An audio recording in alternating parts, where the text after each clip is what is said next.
শুধু শুধু কিছু না করেই চলে যাবে? চলো না বেবি।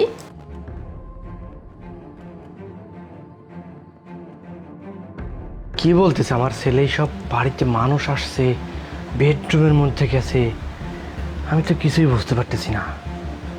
যাই হোক, ছেলেকে পাঠাইছি, ও নিশ্চয়ই একটা ভিডিও করে পাঠাবে। আমি কাজে মনোযোগ দেই। আপুকে এই ভিডিওতে এখনই পাঠিয়ে দিই। আরে আমার ছেলে তো ভিডিওটা পাঠাই দিছে। কে এই ছেলে? আমার বেডরুমে ওকে জড়িয়ে ধরে বসে আছে। একে তো আমি বাড়িতে এর আগে কখনো দেখি নাই। ও বাসায় কি করতেছে?